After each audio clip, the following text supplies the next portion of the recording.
পদ্মর স্বামী যখন তাকে জিজ্ঞেস করেছিল, আমার দ্বিতীয় বিবাহ নিয়ে তোমার কি মতামত পদ্ম? তখন পদ্ম এক বাক্যে উত্তর দিয়েছিল, করে নিন বিয়ে। সেদিন প্রিয় স্বামী অপলক দৃষ্টিতে কিয়ৎক্ষণ তাকিয়েছিল স্ত্রীর মুখ পানে। তার চোখে বিস্ময় ছিল না অবিশ্বাসের ছাপ। নিষ্পাপ মুখ নিয়ে চেয়েছিল সে, অতঃপর চলে গিয়েছিল। যাওয়ার আগে কিচ্ছুটি বলেনি। ওই দিনের পর আর স্বামীর সাথে কথা হয়নি পদ্মর। ওটাই ছিল শেষ কথা। আজ প্রায় কয়েকদিন হলো দেখা হয়, দৃষ্টি বিনিময় হয়, হৃদয়ে দহন হয়, কিন্তু মুখে কথা ফোটে না। পদ্ম ভাবে, মানুষটা কেনই বা এখন কথা বলবে তার সাথে? কিছুদিন পর মানুষটা নতুন বিয়ে করতে চলেছে। সে তো এখন মানুষটার কাছে একটি অবহেলার জিনিস, বই আর কিছুই নয়। আর সাথে কথা বলার মন কি আছে মানুষটার? কথাটা মনে উঠতেই পদ্মের হৃদয় ভার হয়, নেত্র হতে জল ঝরে। পদ্ম আর তাহেরের বিয়ে 7 বছর পূর্ণ হয়ে 8 বছর চলছে এখন। যখন বিয়ে হয় তখন পদ্মের বয়স মাত্র 14 বছর। পদ্মর জন্মের সময় পদ্মর মা মারা যায়। পদ্মর বাবা এ নিয়ে মেয়েকে অলক্ষী মনে করেন। রাগান্বিত হন সদ্য ভূমিষ্ঠ হওয়া মেয়ের উপর। রাগ করে বাড়ি ছাড়েন। এরপর আর কোনো হদিস পাওয়া যায় না তার। পদ্ম বড় হয়েছে দাদা দাদির কাছে। অবহেলিত অযত্নে বেড়ে ওঠা তার। কে জানত আফজাল হাওলাদারের দৃষ্টি এসে এই অবহেলা অযত্নে বেড়ে ওঠা কিশোরীর উপর পড়বে। কি দেখে যে তিনি ছেলের বউ করার জন্য পদ্মকে পছন্দ করেছিলেন, সেটা পদ্মসহ সকলের কাছেই বিস্ময়ের ব্যাপার ছিল। হয়তো পদ্ম লাবণ্যময়ী রূপের অধিকারী হওয়াতেই পদ্ম পছন্দ করেছিলেন। তিনি পদ্মকে ছেলের বউ করে নেওয়ার জন্য প্রস্তাব পাঠালেন পদ্মর দাদা দাদির কাছে। দাদা দাদির কাছে পদ্ম ছিল একটা বোঝা স্বরূপ। এ যে বোঝাকে বিতাড়িত করতে পারলেই তারা মুক্ত এবং চিন্তা স্বাধীন। আর যখন প্রস্তাবটা এলো বড় ঘর থেকে, তখন তো সেটা ফিরিয়ে দেওয়ার প্রশ্নই আসে না। আফজাল হাওলাদার কাছ থেকে প্রস্তাবটি পেয়ে তারা খুশিতে গদগদ হলেন। আফজাল হাওলাদারের পরিবারের অবস্থা অনেক ভালো। বিষয় সম্পত্তি আছে বিপুল পরিমাণ। এমন ঘর থেকে বিয়ের প্রস্তাব পাওয়া ভাগ্যের ব্যাপার। যখন তারা নিজ থেকে বিয়ের প্রস্তাব পাঠিয়েছে, তখন এই প্রস্তাব হাতছাড়া করা মোটেও ঠিক কাজ হবে না। পদ্মর এত কম বয়সে বিয়ে করার মন ছিল না, কিন্তু তার মতের উপরে যে কোনো গুরুত্ব নেই সেটা সে ভালো করেই জানে। বিয়েতে অমত করলেও কোনো লাভ হতো না, তাই মনে মনে বিয়ে না করতে চাইলেও সে মুখে না শব্দটি উচ্চারণ করেনি। তাছাড়া নিজেও ভেবে দেখেছে দাদা দাদির কাছে তার জীবন কষ্টের।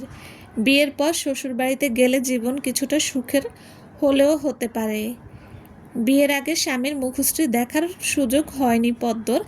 দেখা হওয়ার সময় ছিল, চাইলে মানুষটা দেখা করতে পারত তার সাথে, কিন্তু করেনি। স্বামীর মুখ দেখেছিল একেবারে বাসর ঘরে।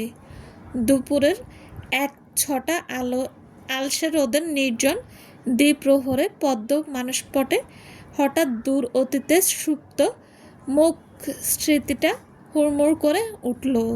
তার স্পষ্ট মনে আছে ওই রাতটা। স্মৃতির পাতায় গাঢ় লেপন ফেলে আছে ওই রাত। সে লাল বেনারসি পরে বসেছিল। কাঁচা ফুলের গন্ধে ভাসছিল পুরো কক্ষ। তার বুক ছিল দুরু দুরু। শ্বশুর বাড়িতে পা রাখার পর থেকেই বক্ষে তার এমন সমর শুরু হয়েছিল যা বলার মতো নয়। পুরো অচেনা এক পরিবেশে এসেছে সে। ভয় আড়ষ্টতায় অত্যন্ত অন্তর গাঢ় হয়েছিল। একটু পরেই সে স্বামী নামক ব্যক্তিটির সাক্ষাৎ পেতে চলেছে। ব্যক্তিটাকে সে 1 সেকেন্ডের জন্য এর আগে আক্ষেপাত করেনি। পদ্মর হৃদয় ছটফট করছিল। এমন মুহূর্ত তার জীবনে আর কখনো আসেনি। কক্ষের দরজা খোলা ছিল। হঠাৎ খোলা দরজা দিয়ে একজন সুঠাম দেহের মানুষের আগমন ঘটল।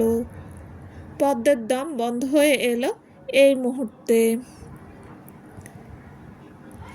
ঘোমটার আড়ালে তার মুখটা দেখলে নিশ্চয় মানুষটা হেসে ফেলতো। তখন কয়েক মুহূর্ত পদ্মর অন্য কোনো দিকে ভ্রুক্ষেপ ছিল না। সে ব্যস্ত ছিল নিজেকে মানাতে। তার ভেতরটা ক্রমশ জড়সড় হয়ে আসছিল। সাহস নামের যে জিনিসটা আছে সেটা চুপসানো বেলুনের মতো নেতিয়ে পড়েছিল একেবারে। তাহের খাটের পাশে থাকা একটা টুল টেনে বসলো চুপচাপ। কিছুক্ষণ তাকিয়ে রইল বধূবেশী মেয়েটার দিকে। ঘোমটার কারণে মেয়েটার ভয়ে থমথমে মুখটা দেখতে পাচ্ছে না, কিন্তু বেশ উপলব্ধি করতে পারছে মেয়েটার ভাবগতিক। মনে মনে হাসি পেল তার। কত ছোট একটা মেয়ে বধূবেশে বসে আছে তার ঘরে। 11 বছরের ছোট তার। তাহেরের হাসি ঠোঁটে উপচে পড়তে চাইলে সে কোনো রকমে চেপে নিল সেই হাসি। আরও কিছুক্ষণ নীরবতার পর বধূবেশী কিশোরীর মেয়েটির উদ্দেশ্যে বলল, আসসালামু আলাইকুম। পুরুষালী কণ্ঠে বিশুদ্ধ সালামের ধ্বনি শুনে পদ্মের গলা শুকিয়ে এলো। হৃৎকাঁপন বেড়ে গেল আরও কয়েক গুণ। মুখমণ্ডল ঘামতে লাগলো। চাইছে সালামের উত্তর দিতে, কিন্তু গলার কাছে কঠিনভাবে কিছু একটা বিধে আছে, যেটা গলা থেকে স্বর বের হতে দিচ্ছে না। শত চেষ্টা করেও পদ্ম ব্যর্থ হলো সালামের উত্তর দিতে। গলা দিয়ে সামান্য একটু আওয়াজও বের হলো না তার। তাহর বলল, কেউ সালাম দিলে সালামের উত্তর দিতে হয়, জানো না সেটা? তাহেরের কথায় পদ্মর ভেতরটা আরও চুপসে গেল, কাচুমাচু হয়ে গেল ভয়ে। এবারও সে নির্বাক রইল। তাহের প্রশ্নের উত্তর পেল না। পদ্মের এমন অভিপ্রায় দেখে তার কেবলই হাসি পেতে লাগলো, কিন্তু সে হাসল না। প্রসঙ্গ পাল্টে বলল, আমি তাহের হাওলাদার, তোমার স্বামী। চেনো আমাকে? পদ্ম একটু থমকালো। তাহেরের প্রশ্ন ভালো করে উপলব্ধি করার চেষ্টা করলো। এটা আবার কেমন না কথা, কেমন প্রশ্ন? কথাটার বড় ধরনের একটা গরমিল উপলব্ধি করলো তার। কি ব্যাপার, এত চুপচাপ কেন তুমি? কোনো কথা বলছো না কেন?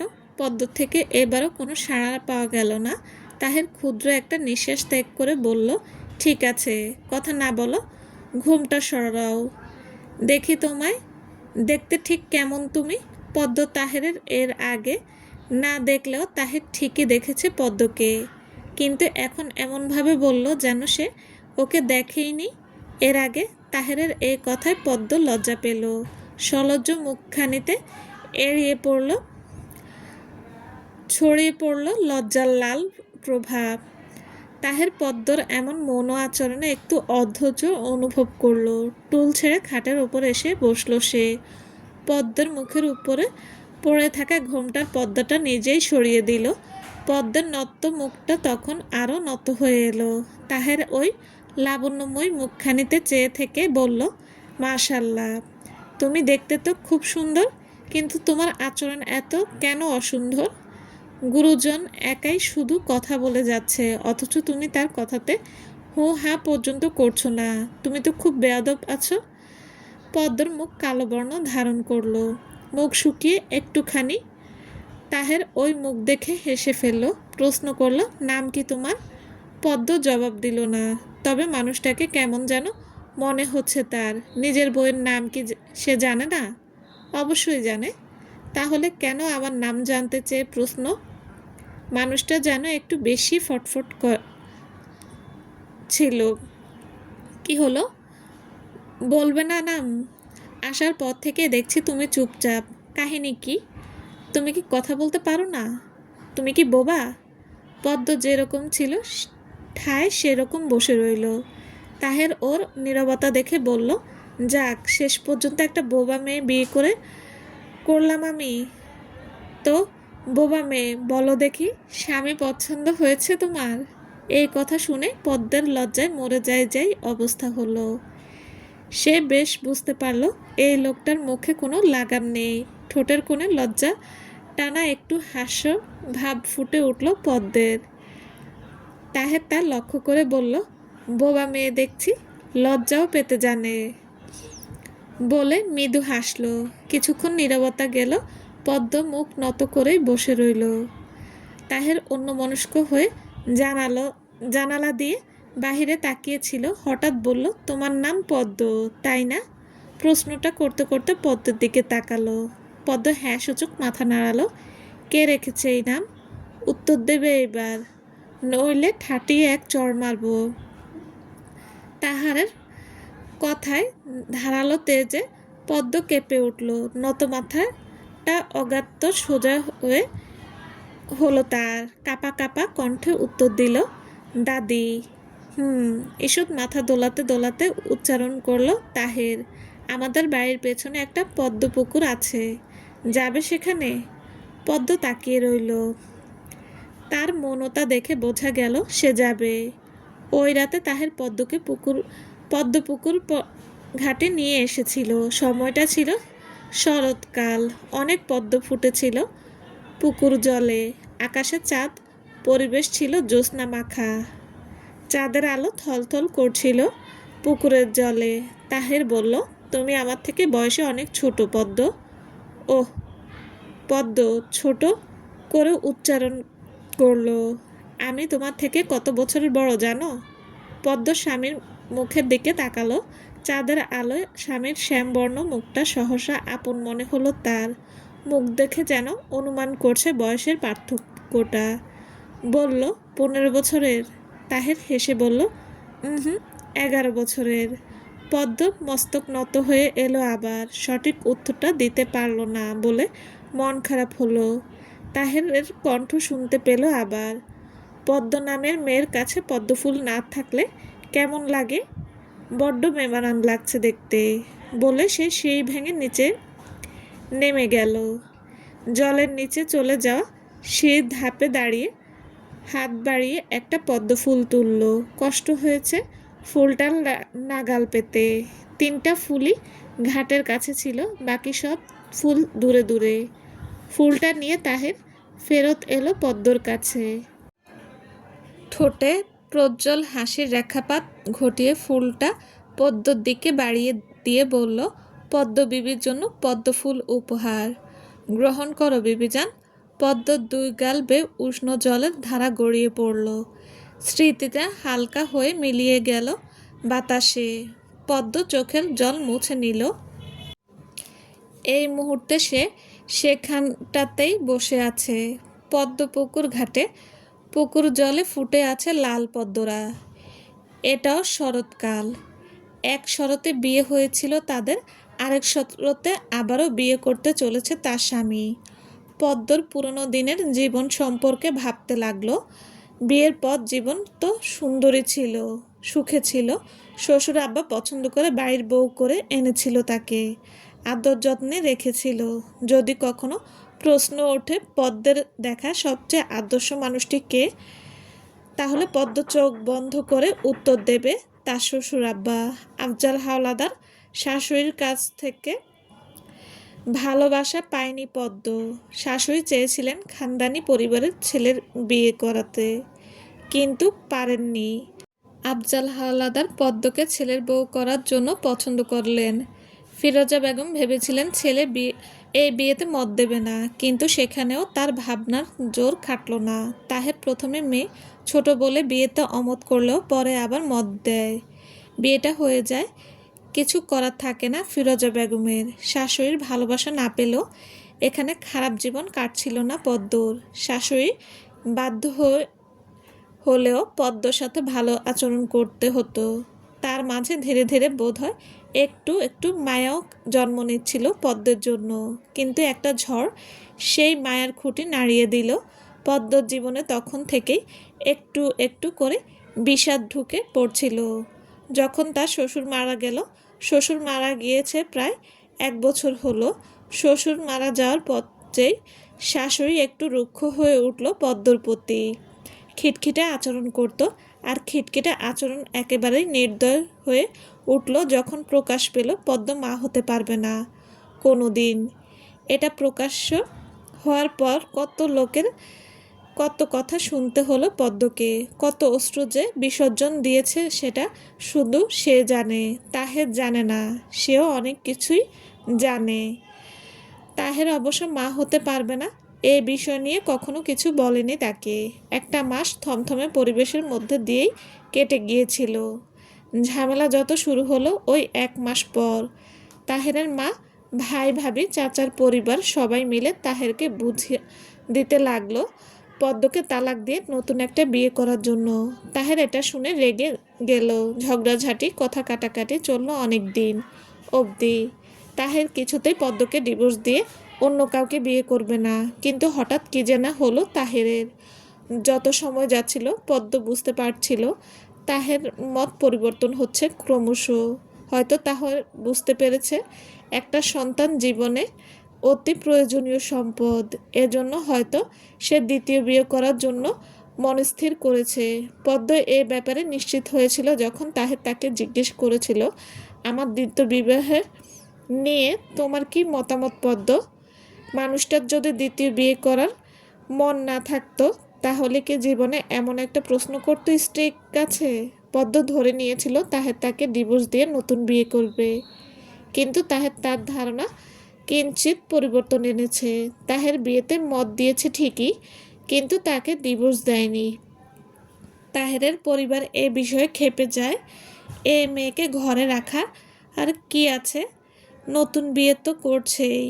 তাহের সকলকে সাফ জানিয়ে দিয়েছে পদ্মকে সে কিছুতেই ডিভোর্স দেবে না। এ নিয়ে আর একটা কথা হলে সে বাড়ি ছেড়ে চলে যাবে। পরিবারের লোকেরা এরপর আর কিছু বলার সাহস পায়নি। ছেলে যে দ্বিতীয় বিয়েতে মত দিয়েছে এটাই অনেক। পদ্ম বসে বসে অনেক কিছুই ভাবছিল। ভাবনা স্থিতিশীল হলো কারো আগমনে। সে না দেখেও বুঝলো এটা তাহের। অন্তর্করণ কান্নার সুর ধরছিল যেন। পদ্ম থামিয়ে দিল সেই করুণ ধ্বনি। বসা থেকে উঠে দাঁড়ালো দ্রুত। পিছনে ফিরতেই স্বামীকে দেখলো। এক মুহূর্তের জন্য দৃষ্টি বিনিময় হলো দুজনের। পদ্ম আর দাঁড়াতে চাইল না সেখানে। সে চলে যেতে নিলেই তাহের তার হাত ধরে আটকালো। থামতে হলো তার। পেছনে তাকালো স্বামীর দিকে। স্বামীর মৌন অবস্থা বোঝার চেষ্টা করলো। মানুষটা কি কিছু বলতে চাইছে তাকে? না, কিছু বলল না মানুষটার দু চোখে কিছু বলার উদ্বেগ, কিন্তু মুখ নির্বাক। পদ্ম সময় নষ্ট করল না, হাত ছাড়িয়ে নিয়ে চলে গেল। ফিরোজা বেগম বাড়ির উঠোনে দাঁড়িয়ে চেঁচামেচি করছেন। চেঁচামেচির বিষয় হচ্ছে পদ্ম ইদানিং কাজবাজ করছে না তেমন। পদ্মের ঘরের ভেতর বসে শুনছে শাশুড়ির ধারালো এক একটা কথা। কিছু বলছে না, সব সহ্য করে নিচ্ছে। কী বা বলার আছে তার? হৃদয় যেন এখন মৃতপ্রায় সেখানে। কাজের প্রতি কার মন থাকে? মানুষগুলো তাকে একটুও বোঝার চেষ্টা করলো না, একটুও না। এই বিশ্ব ভূখণ্ডে পদ্ম নিজেকে ভীষণ একলা এবং অবহেলিত অনুভব করছে। ঘরের দরজা বন্ধ করে রেখেছে সে। জানালায় দাঁড়িয়ে উঠোনে দৃষ্টি রেখেছিল এতক্ষণ। সম্মুখ জানালা ছেলে পিছন জানালার দিকে অগ্রসর হলো। তাহেরের কথা ভাবছে সে। মানুষটার কাছে আসলেই সে অবহেলার পাত্রী হয়ে গেছে। কই, তাহের তো কিছু বলল না নিজের মাকে। সে তো উঠোনেই উপস্থিত ছিল। মায়ের কথার প্রতিবাদ কি করা উচিত ছিল না তার? ছিল তো, কিন্তু করল না। পদ্মর হৃদয় অভিমানের স্তূপকৃত হয়ে গেছে। বসলো। চোখের তারায় চিকচিক করে উঠল অশ্রু। মনে মনে তাহেরের উদ্দেশ্যে প্রশ্ন করল, আপনার কাছে এতটাই অনীহার পাত্রী হয়ে গেছে তাহের সাহেব? প্রশ্নটা করতে হৃদয় খুব ব্যথা উপলব্ধি হলো। হৃদয় যেন ক্ষয় হতে শুরু করেছে। পদ্ম তাহের সাহেব শব্দ দুটো নিয়ে ভাবতে লাগলো। বিয়ের এত বছরে সে কখনো তাহেরকে কোনো কিছু বলে সম্বোধন করেনি। তাহের অথবা তাহের সাহেব ডাকতে তার কেমন যেন লাগতো, তাই কখনো ডাকেনি। একবার তাহেরকে জিজ্ঞেস করেছিল, আপনাকে কি বলে ডাকবো আমি? তাহের উত্তর দিয়েছিল, পদ্ম বিবির স্বামী বলে ডেকো।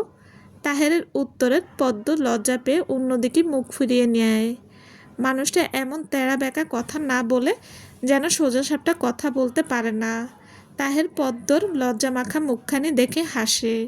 সে বসে আছে ঘাটে, আর পদ্ম দাঁড়িয়ে। সে বসা থেকে দাঁড়িয়ে হাত দিয়ে পদ্মর মাথাটা নিজের বুকে টেনে নিল। কিশোরী পদ্ম স্বামীর প্রশস্ত বুকে ঠাঁই পেয়ে জড়সড় হয়ে গেল একেবারে। তাহের বলল, এত কেন লজ্জা পাও তুমি পদ্ম? এরকম লজ্জা পেলে তোমার নাম তো পদ্ম বিবি বাদ দিয়ে লজ্জাবতী রাখতে হবে। আমাকে নাম ধরে ডেকো, তাহের অথবা তাহের সাহেব। তাহের বলে দেওয়ার পরও পদ্ম তাকে নাম ধরে ডাকতে পারেনি। মনে মনে অজস্রবার নাম ধরে ডাকার অনুশীলন করলেও মুখে তাহের শব্দটি কখনো ফুটাতে পারেনি। পদ্মের ঠোঁটের কোণে সহসা একটা সরল হাসির রেখাপাত ঘটল।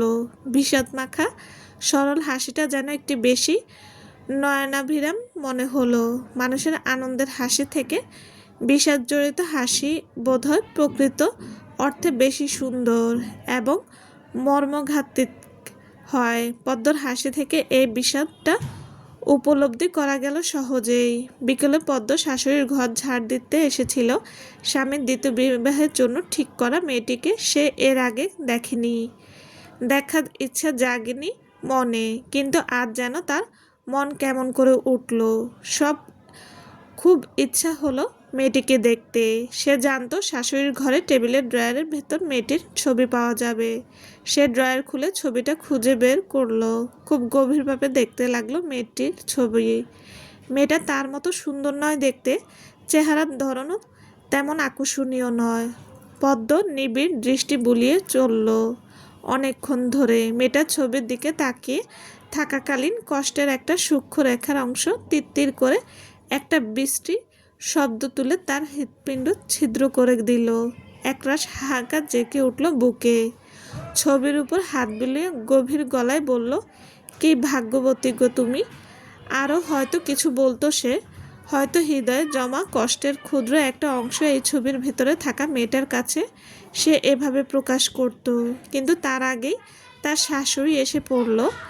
পদ্ম ব্যস্ত হয়ে ছবিটা ঢুকিয়ে রাখলো ড্রয়ারে। ফিরোজা বেগম ঘরে ঢুকে পদ্মকে দাঁড়িয়ে থাকতে দেখে কটু স্বরে কয়েকটা কথা শোনালেন। পদ্ম চুপচাপ হজম করে নিল, তবে আননে কান্না কান্না ছাপ ফুটে উঠতে চাচ্ছিল থেকে থেকে। পদ্ম কান্না চেপে বেরিয়ে এলো সেখান থেকে। ক্রন্দনের চেপা করুণ সুর ছড়িয়ে পড়েছে পদ্মের পুরো ঘরময়। হৃদয়ে চলছে অসহনীয় জ্বালাপোড়ন। এত কেন কষ্ট হচ্ছে, এত কাঁদছে কেন সে? কাঁদতে তো সে চায়নি, একদমই চায়নি কাঁদতে। চেয়েছিল এক ফোঁটা চোখের জল ঝরাবে না, তবুও অবাধ্য হয়ে চোখের জল এলো অনর্গল। কেন ঝরছে, কেন ঝরছে? বাহিরে চলছে বিয়ের উপলক্ষে উৎসব উৎসব আমেজ। এই আমেজের কাছে তার এই কষ্ট কান্না কতই না তুচ্ছ। সেও অতি তুচ্ছ একটা প্রাণ এই পৃথিবীর বুকে। পদ্ম দুই হাত দিয়ে বালিশটা আরো শক্ত করে আঁকড়ে ধরল। বালিশের মুখ লুকিয়ে ফুফিয়ে কাঁদছে সে। এই মুহূর্তে শ্বশুর আব্বার কথা খুব করে মনে পড়ছে। শ্বশুর আব্বা বেঁচে থাকলে এই বিয়ে কখনোই হতো না, কখনো না। কিছুতেই সে হতে দিত না এই বিয়ে। পদ্ম আজ দেখেছে তার স্বামীর পাশে লাল বেনারসি পরে একটা মেয়ে প্রবেশ করেছে বাড়িতে। ওটা তার দেখা জীবনের সবচেয়ে মর্মান্তিক দৃশ্য ছিল। নিঃশব্দ নিঃশ্বাস বন্ধ করে দিচ্ছিল তার। স্বামীর পাশের ওই স্থানটা কোনো স্ত্রী অন্য কাউকে দিতে পারে না, পদ্মও পারছিল না। কিন্তু তার সহ্য করতে হচ্ছে সব। সে সহ্য করতে বাধ্য। তার বারবার একটা কথা মনে হচ্ছে, তাহের তাকে ভালোবাসেনি, সত্যিই ভালোবাসেনি। যদি বাসতো তাহলে শুধুমাত্র একটা সন্তানের জন্য আরেকটা বিয়ে করতে পারতো না। যদি মানুষটা সত্যিকারের ভালো নাই বাসে থাকে, তাহলে কেন এত ভালোবাসা দেখিয়েছিল? কেন করলো মানুষটা এমন? পরিবর্তন হয়ে গেছে প্রিয় স্বামী নামক ব্যক্তিটা, খুব পরিবর্তন হয়ে গেছে। ধীরে ধীরে বাহিরের উৎসব আমেজ কমে গেল, পরিবেশ নীরব হয়ে এলো। কিন্তু ঘরের ভেতর পদ্মের কান্নার ধ্বনি নীরব হলো না। ঘরের ভেজানো দরজাটা হাট করে খুলে গেল। এই শব্দ পদ্মর কর্ণ কুহুরে প্রবেশ করে তাকে সচকিত করতে পারল না। পরিচিত আলতো এক কণ্ঠস্বরে তার জাগতিক চেতনা ফিরল। পদ্ম, চিরচেনা ডাকে পদ্মের কান্নার করুণ ধ্বনি থমকে গেল। বালিশে গুজে রাখা মুখটা হালকা ভাবে উঁচু করল সে। তাহের অক্ষির কোল ডিঙিয়ে কষ্টের ধারা বহমান হতে শুরু করলো আবারও। কেঁদে উঠল অন্তরাত্মা, হাত দিয়ে আঁকড়ে ধরল বালিশ। নিজেকে যথাসম্ভব সংযত করলো, নামলো বিছানা থেকে। অশ্রু মুছল না, এটা গোপন করার কিছু নেই। তাহেরের উদ্দেশ্যে বলল, আপনি এখানে এসেছেন কেন? তাহের এক পা এগিয়ে এলো, আবারও কোমল কণ্ঠে ডাকলো, পদ্ম। দুজনের মাঝে দূরত্ব অনেক। ঘরের লাইট জ্বলছে না, চারপাশের আলো প্রবেশ করে ঘর মোটামুটি উজ্জ্বল করেছে। পদ্ম স্বামীর আখিজোড়া লক্ষ্য করলো। মানুষটার চোখ কি ছলছল করছে? না, করছে না। হৃদয় ভাঙনের সাথে সাথে মুখ বেঁকেও কান্না এলো পদ্মের, কিন্তু সামনে নিল নিজেকে। চোখের অশ্রু শব্দহীন বিসর্জন হচ্ছে। এমনই থাকুক, বলল, ওদিকে আপনার নতুন স্ত্রী অপেক্ষা করছে। আপনি নতুন স্ত্রী রেখে পুরনো স্ত্রীর সাথে কেন দেখা করতে এসেছেন? চলে যান, আমার সাথে দেখা করার কিছু নেই। আমি তো এখন পুরনো, মূল্যহীন আপনার কাছে। চলে যান। তাহির কাছে এগিয়ে এলো, পদ্মের কুসুম কোমল মুখটি দু হাতে আলতো করে ধরে বলল, কে বলল তুমি পুরনো, মূল্যহীন আমার কাছে? পদ্ম তাহেরের হাত সরিয়ে দিয়ে বলল, মিথ্যা ভালোবাসা আমাকে আর দেখাবেন না তাহের সাহেব। আমি দেখতে চাই না আপনার এমন ভালোবাসা। তাহের ভৎসনা সুরে বলল, মিথ্যা? পদ্ম মিথ্যা শব্দটার ব্যাখ্যা দিতে পারল না। কান্না ভেজা কণ্ঠে বলল, চলে যান, উনি অপেক্ষা করছেন। তাহের স্তম্ভিত হয়ে তাকিয়ে রইল কয়েক সেকেন্ড। এটা নিয়ে কথা বাড়ালো না আর। পদ্মের কাছ থেকে আবারও একই কথা ভেসে এলো, চলে যান। পদ্ম এই মুহূর্তে বুঝতে পারল না তাহেরের মনের অবস্থা। শুধু দেখল মানুষটা ক্ষণকাল তাকিয়ে রইল তার দিকে। তারপর দৃষ্টি সরিয়ে নিয়ে একটা ঢোক গিলে আবার তাকালো। তারপর হালকা মাথা দুলিয়ে খুনি কণ্ঠে বলল, যাচ্ছি, বলে চলে গেল তাহের। সে চলে যাওয়ার পর আবারও কান্নায় ভেঙে পড়ল পদ্ম। আজ অনেক দিন পর তাহেরের সাথে কথা হয়েছে তার, এতদিন একটা কথাও হয়নি। কান্না চলল কিছুক্ষণ। ধীরে ধীরে সে নিজেকে সামনে নিল। জল লেপটানো চোখে এগিয়ে এসে দাঁড়ালো পেছনের জানালায়। এখান থেকে বাড়ির পেছন দিকটা দেখা যায় পদ্মপুকুরও। কয়েক মুহূর্ত পদ্মপুকুরের দিকে অপলক তাকিয়ে থেকে দৃষ্টি দিল আকাশ পানে। আকাশ উজ্জ্বল, চাঁদ। আবারও তাকালো পুকুরে। পুকুরে লাল পদ্ম।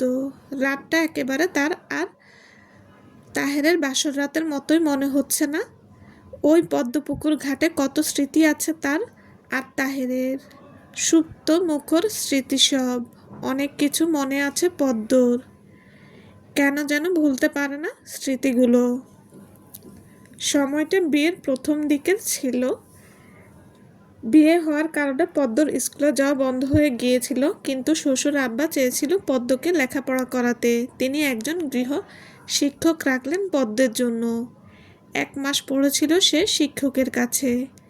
শিক্ষকের স্বভাব চরিত্র তেমন ভালো ছিল না, কেমন যেন একটা দৃষ্টি ছিল পদ্মের উপর, যা পদ্মর একদম ভালো লাগতো না। পদ্ম ঘটনাটা একদিন তাহেরের কাছে বলল। তাহের শুনে তো খেপে গেল। পরের দিন যখন গৃহশিক্ষক পড়াতে এলো, তখন তাহের বকাঝকা করে বিতাড়িত করে দিল তাকে। তাহের যে এত রাগারাগি করবে তা পদ্মর ধারণা ছিল না। গৃহশিক্ষককে তো ভাগিয়ে দিল তাহের। এখন পদ্ম পড়বে কার কাছে? একজন মহিলা গৃহশিক্ষিকার সন্ধান করা হলো, কিন্তু পাওয়া গেল না। পরে সিদ্ধান্ত হলো তাহের পড়াবে পদ্মকে। প্রস্তাবটা তাহের নিজেই রেখেছিল। সন্ধ্যার পর তার কোনো কাজ থাকে না, সুতরাং পড়াতে সমস্যা হবে না। 7টা থেকে 9টা পর্যন্ত পড়াবে। বেশ, যা কথা হলো তেমনই কাজ শুরু। রোজ সন্ধ্যা 7টায় পড়াতে বসে সে পদ্মকে, কিন্তু সমস্যা হলে পড়াতে বসলেই তার আচরণ হয়ে গেল রাগী শিক্ষকের মতো। কোথাও একটু ভুল হলেই রেগে যায়, বকাঝকা করে শুরু করে। পড়াশোনার সময় আবার একটা বেতও সাথে নিয়ে বসে, যেন আসলেই সে একজন শিক্ষক এমন ভাব করে। তার এমন আচরণের জন্য পদ্ম তার কাছে পড়বে না বলে শুনতে পায়। সে থেকে একটু সংযত হয় তাহের। পড়াতে বসার আগে পণ করে বসে একদমই মাথা গরম করবে না, কিন্তু পড়াতে বসলেই এই ওই যে সে রাগী শিক্ষক হয়ে যায়। মাথা গরম না করে একদমই পারে না। দেখা যাবে বেত দিয়ে টেবিলে জোরে আঘাত করছে, সেই সাথে বকছে ছাত্রীরূপী থাকা নিজ স্ত্রীকে। এমনই একদিন পড়াতে বসে খুব বকাঝকা করলো পদ্মকে। অঙ্ক ভুল করেছে পদ্ম, এত বকাঝকা এর আগে কখনো করেনি। যে সময় তাহের বকছিল সে সময় পদ্ম রাগ করে বের হয়ে যায় ঘর থেকে। মানুষটা একটি বেশি বেশি করে সব সময়। পদ্ম ওই দিন সন্ধ্যা নিয়ে ফেললো সরি পদ্ম ওই দিন সিদ্ধান্ত নিয়ে ফেললো আর পড়বে না তাহেরের কাছে। রাগ করে গিয়ে পুকুর ঘাটে বসেছিল সে। অনেকক্ষণ পর তাহের এসেছিল তাকে মানাতে।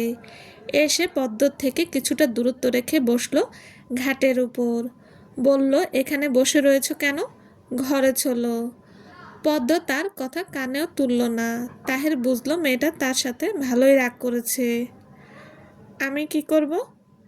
আমি কি তোমার সাথে রাগারাগি করতে চাই? আমি তো পড়াতে বসে খুব সুন্দর আচরণ করতে চাই, কিন্তু আমার মাথা তো নিচ থেকে গরম হয়ে যায়। দোষটা কি এখন আমার? দোষটা তো আমার মাথার। আমার মাথার কাছে জিজ্ঞাসা করো এখন, কেন সে এমন করে? এসব কথা পদ্মর মন গলাতে সক্ষম হলো না। তাহের ব্যর্থতা অনুভব করলো, আদুরে কণ্ঠে ডাকলো, পদ্ম। পদ্ম অন্যদিকে মুখ ঘুরিয়ে নিল একেবারে। তাহের নিকটে এগিয়ে এলো। তাহের আসতেই পদ্ম ওদিকে সরে বসলো। তাহের এবার কঠিন গলায় বলল, কী ব্যাপার? ওদিকে সরে যাচ্ছ কেন তুমি? পদ্ম উত্তর দিল না। তাহের আবারও কাছে এগিয়ে এসে বসলো। পদ্ম দূরে সরে গেল আবার। তাহের রাগ অনুভব করে বলল, বাচ্চা মেয়ে বিয়ে করলে এই এক সমস্যা। এদের রাগ আসমান ছোঁয়া হয়। এখন কি বাচ্চাদের মতো করে বোঝাতে হবে তোমাকে যে সোনামণি রাগ করো না? তাহেরের এই কথাটা একটু বেশি গায়ে লাগলো পদ্মর। তাহেরের দিকে তাকিয়ে বলল, আপনি এমন কেন? তাহের একটু হোঁচট খেলো। কেমন আমি? আপনার কাছে পড়বো না আমি। তাহেরের সম্মানে আঘাত লাগলো। বলল, কেন পড়বে না? কি খুঁত আছে আমার মাঝে? আমি কি একজন শিক্ষক হিসেবে অযোগ্য? অযোগ্য কিনা জানি না, তবে যোগ্য নন। আমি পড়বো না। আপনি একজন শিক্ষিকা খোঁজার ব্যবস্থা করুন। ব্যবস্থা কি মুখের কথা?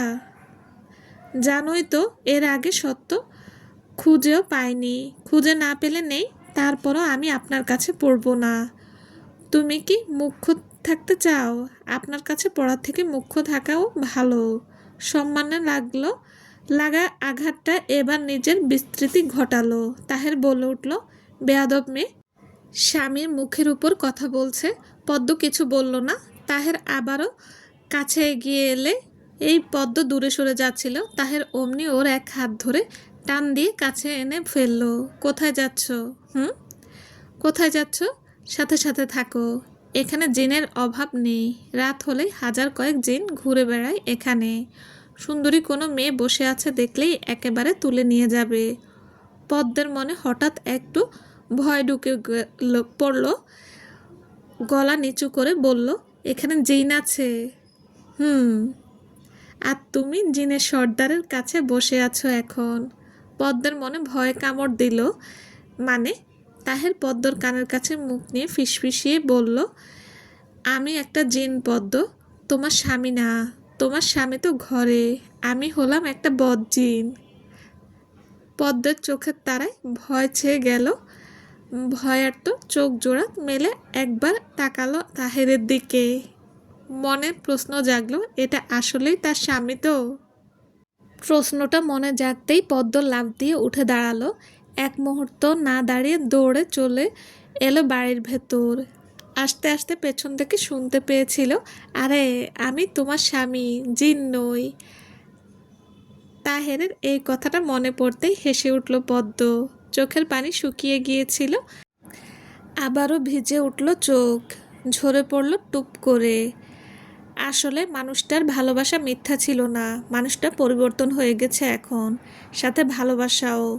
আকাশের দিকে তাকালো পদ্ম। আজ তার ইচ্ছে হচ্ছে ওই আকাশের সাথে মিলিয়ে যেতে। কিভাবে মিলিয়ে যাওয়া যায় আকাশের সাথে? পদ্ম চোখের জল মুছে নিয়ে সরে এলো জানালার কাছ থেকে, এসে আলমারি খুলল। আলমারি খুঁজে পদ্ম রঙা শাড়িটা বের করলো। শাড়িটার গায়ে যেন লাল পদ্মরই রং, সাদা লাল গোলাপি সংমিশ্রণ। শাড়িটা তাহের দিয়েছিল বছর খানেক আগে, দেওয়ার আগে বলেছিল পদ্মের জন্য পদ্ম শাড়ি নিয়ে এসেছি। কথাটা শুনে অবাক হয়েছিল পদ্ম, কিন্তু তাহের যখন শাড়িটা দেখালো তখন তার নিজেরই মনে হলো আসলেই যেন এটা একটা পদ্ম শাড়ি। আজ এই পদ্ম শাড়িটা পরবে। পদ্ম পরনের কাপড় পাল্টে শাড়িটা পরলো, আয়নার সামনে এসে বসলো, তারপর মুখে পাউডার মাখলো, চোখে কাজল দিল, ঠোঁটে লিপস্টিক, হাতে পরলো গোলাপি রঙের চুড়ি। সাজলো সে। সাজতে সাজতে নিজের ভবিষ্যৎকে ভাবছিল।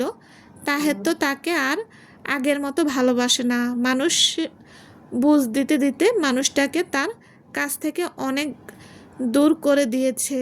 যাও একটু ভালোবাসা আছে মনে, তাও নিঃশেষ হয়ে যাবে। কদিন থাকবে তাহেরের মনে তার জন্য এই ঠুনকো ভালোবাসা? বড়জোর কিছুদিন, এর বেশি নয়। একটা বাচ্চা হলে তো তাহের ভুলে যাবে সে কে।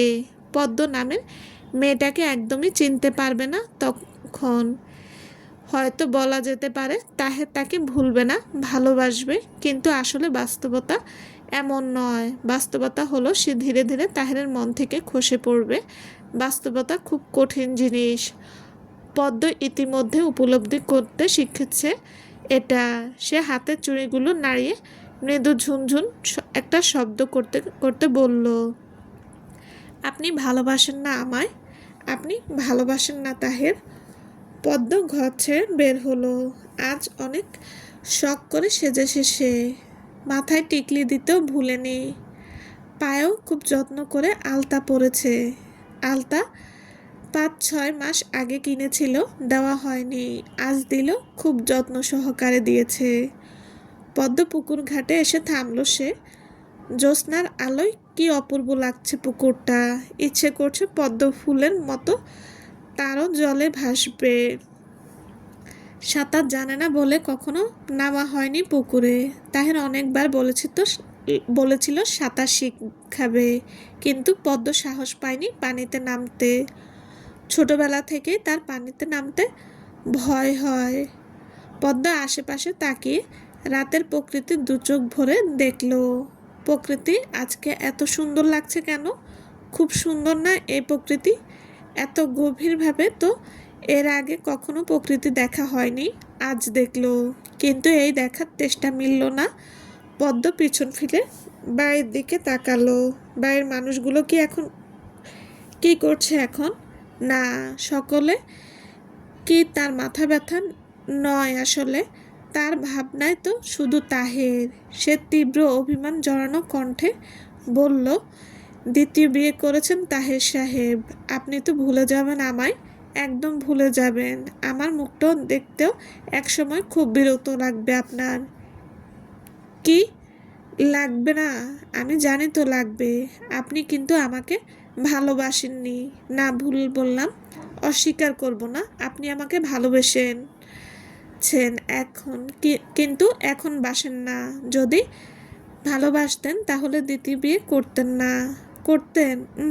কিছুতেই করতেন না। যদি এখন ভালো নাই বাসেন তাহলে আগে ও তো কেন ভালোবাসা দেখিয়েছিলেন? অত ভালোবাসা দেখানো উচিত হয়নি আপনার। খুব কষ্ট পেলাম আপনার আচরণে। যে মানুষটাকে ভালোবাসতে শেখায়, সেই মানুষটা যখন কষ্ট পাওয়া শেখায় তখন সেটা খুব কষ্টের হয়। এই কষ্টের গভীরতা অনেক পরিমাপ করা যায় না। এই কষ্ট সহ্য করার ক্ষমতা আমার নেই। আপনার দেওয়া কষ্ট আমি হজম করতে পারলাম না। ক্ষমা করবেন। আপনাকে খুব ভালোবাসি আমি, খুব। আর ভালোবাসি বলেই তো আপনার মনে অন্য নারীর জন্য ভালোবাসা একদম মানতে পারবো না। আমার খুব হিংসা হবে। এতটা হিংসা আমি কাউকে করতে চাই না। ওই মেয়েটারও তো আপনার কাছ থেকে ভালোবাসা প্রাপ্য। এটা তার ন্যায্য পাওনা।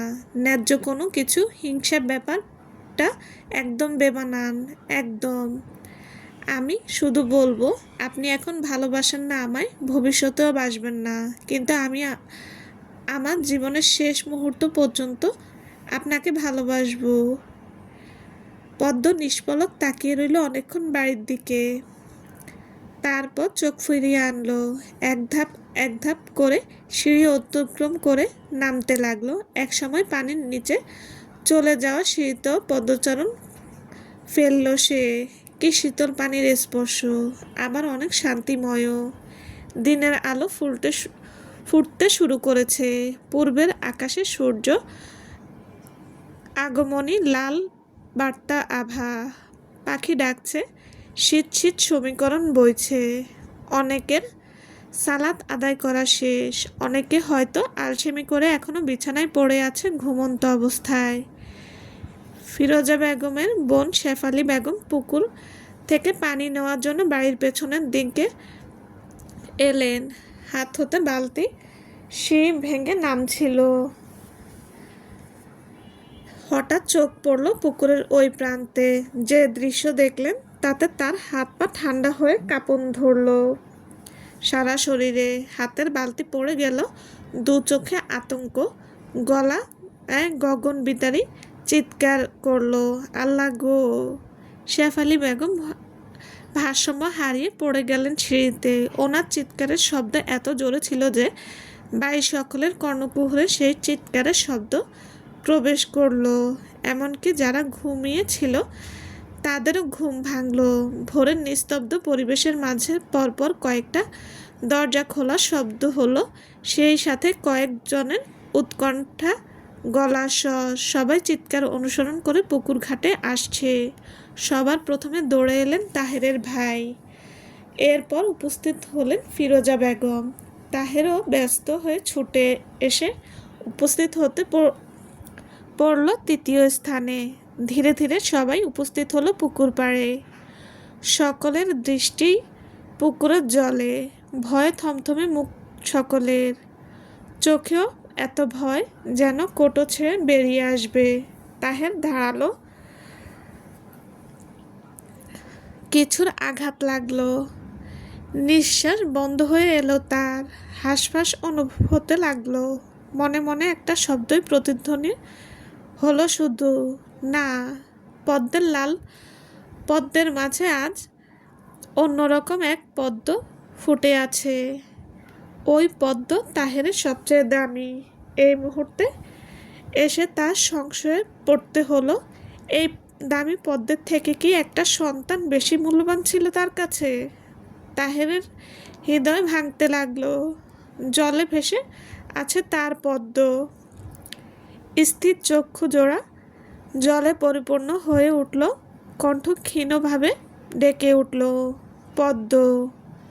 সমাপ্ত। আসসালামু আলাইকুম। গল্পটা যদি ভালো লেগে থাকে প্লিজ লাইক, কমেন্ট ও শেয়ার করে দেবেন। আর যাদের সাবস্ক্রাইব করেননি এখনও আমার চ্যানেল, প্লিজ তাদেরকে বলছি, প্লিজ চ্যানেলটা সাবস্ক্রাইব করে দেবেন। আর সাথে থাকার জন্য ধন্যবাদ। সবাই ভালো থাকবেন। আল্লাহ হাফেজ।